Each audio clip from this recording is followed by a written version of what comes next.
thing that I'm calling you to. And so let's think for just a couple of moments about God's love. And I've got a preaching buddy, as you can tell, with me up here for the day.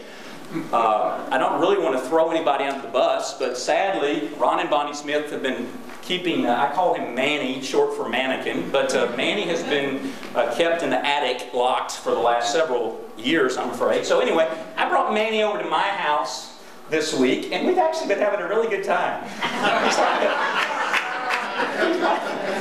He listens really well. He's humble, you know. We haven't had any arguments. It's just kind of a nice flow that we've got going together. I'm thinking of adding him to the eldership or the ministry staff or something, but snazzy dresser, as you can tell also.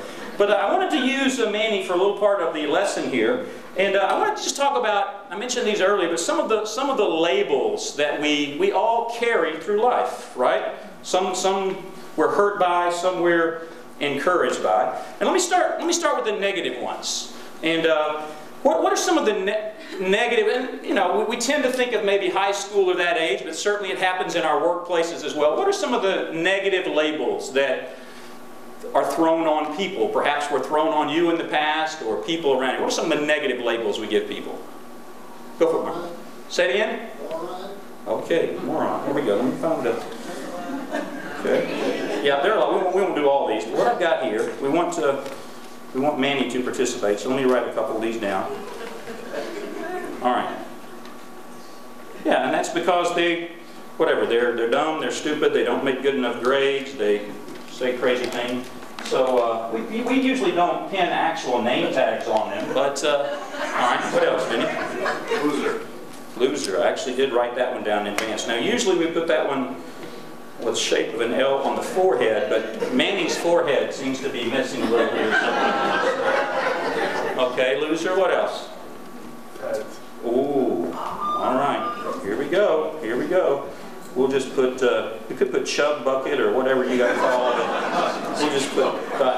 We won't really get into the specific names we were called. All right. So some of us wear that label around. Lazy. Okay. Here we go. Let's Can you say them louder, Jimmy? Yes. Please. We've got fat, lazy, loser, moron. We could go on and on. We don't want to press everybody too much. I've got nerd over here. Okay. We could continue. Let's not depress ourselves too much more. Okay. One more from Louisiana. Jesse. Redneck. Redneck.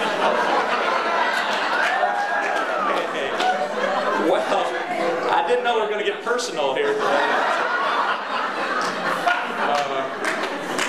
Okay, we could just put, we may just put Jesse the redneck down here. All right, there we go. All right. Yes. Now, we laugh now, right? But we didn't laugh. I mean, this was actually painful. We were sitting at the table last night, and Anita and I were talking, and I mean, I was remembering this kid in elementary school that we just treated horribly. I mean, just horribly. And I guess we thought it was funny, you know. And nobody physically beat him up, but we just called him names and we laughed at him. And you know, now, I mean, later on, he moved away to a different school because he didn't want to be in our school anymore. And he came back sometime later, and he was cursing every other word. He was just totally out of control. And I was like, what's up with him? What was up with him was probably the way he got treated for years and years and years by people like us. I mean, we laugh, but those labels are painful things, right? Yeah. All right, but let's even switch it to the other side. And again, it doesn't even just have to be high school, but we tend to, what are those labels, whether you're at work or school, you're actually dying to get some positive label. You're growing up, you want to be, what are some of those positive labels that we're looking for from the other kids at school or even the people at work around us? What do you want to be? All right, here we go. Let's see.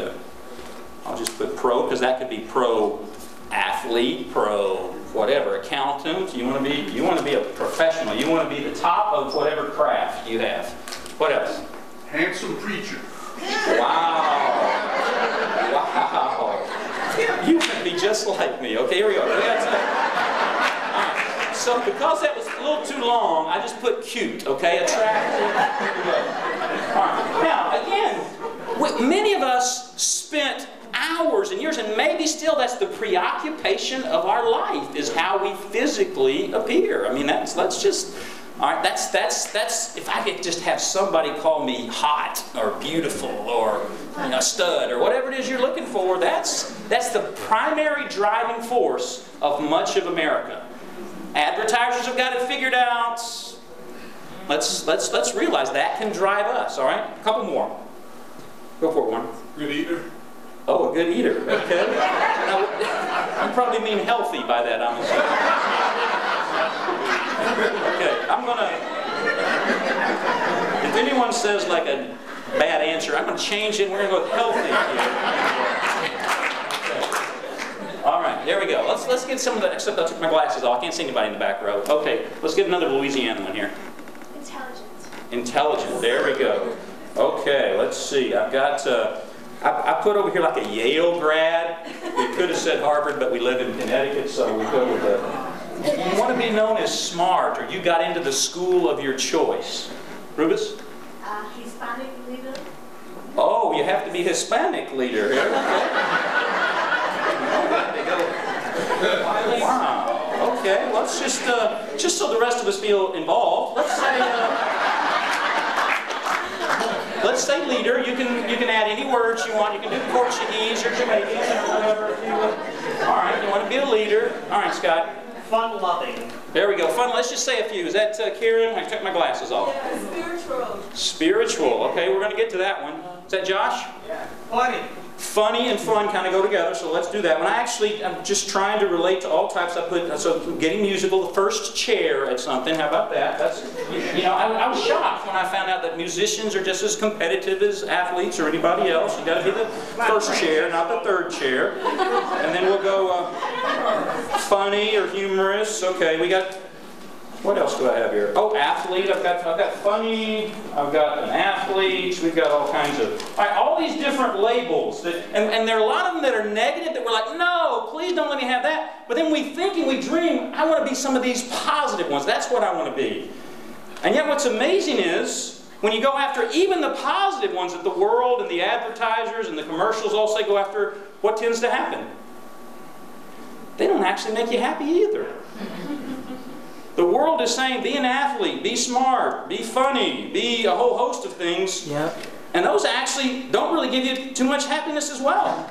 I may have shared this before, and I'm going to be real quick, and then we're going to close out with the good news. But the first girl that I ever had a crush on, of course the first girl I ever loved was Anita, and her beauty dazzled me. But the Lord did not let me meet Anita until college, and so I actually had a crush or two before that, but the first one I ever had a crush on was named Dina Goad from Arkansas. And she was athletic, and she was cute, she was kind of the homecoming queen type, and kind of all the boys gathered around, and she, I don't know her whole story, but I can tell you that she ended up, after college, moving away to Texas. She got married in Texas. Had an abusive husband with alcohol and drug issues. Secondhand kind of heard that he beat her, ended up getting divorced. Ended up at least in 2 marriages, maybe more. I don't know how many marriages she went through. About 4 years ago, we had our 30-year high school reunion, and I went back for it. And one of my friends had talked to her, and she said, oh, I can't come to the high school reunion because I'm as big as a barge now, and it would be too embarrassing to show up. Later that year, 4 years ago, she died.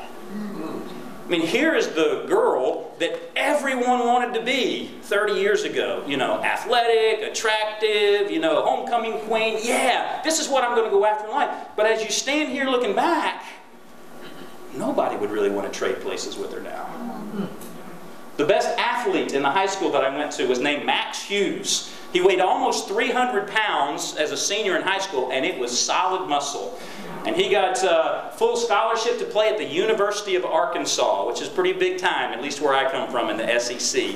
And he started as a freshman at the University of Arkansas. Everybody's dream, lineman of the year in the state of Arkansas, incredible athlete, all was going to go well. Over 300 pounds of brawn and quickness and steel as a freshman in college. And now, as I tell you his story, which I don't know real completely, dropped out of college after a couple of years. He'd gotten a girl pregnant. They got married. It went disastrously horrible. Thought, man, I got to get away from this. The coaches kept begging him and begging him to come back. He never did. Went through about 4 marriages, as I remember, and about 3 or 4 years ago, he died. So kind of like the homecoming queen and the best athletes, both in their 40s, dead and gone. Wow, that's what I want to be. That's what I want to pursue. That's what I'm hoping for. And kind of their lives scream out from the grave. You know what? Yep. Just going after beauty and athleticism and smarts and funny stuff. It's not necessarily all it's cracked up to be. Do those really make you happy? If so, and I'm not trying to, mess with anybody else's pain, and I know there may be other situations that are at work, but why did Junior say I'll kill himself a couple of weeks ago? Right.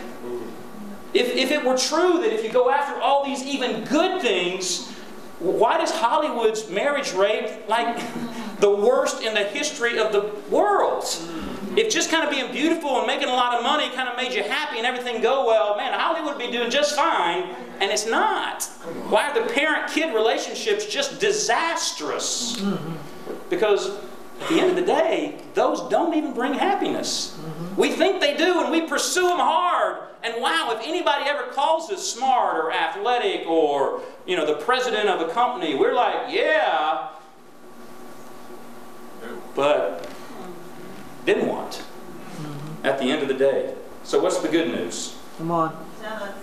The good news is that you could actually get a label or two that would change your life and your eternity. It would change how you view yourself, and it changes whose acceptance you're trying to achieve. Right. And one of those might be loved by God. What if we were to really get it? The stuff we just talked about, Jesus died on the cross for you. What if we really got that?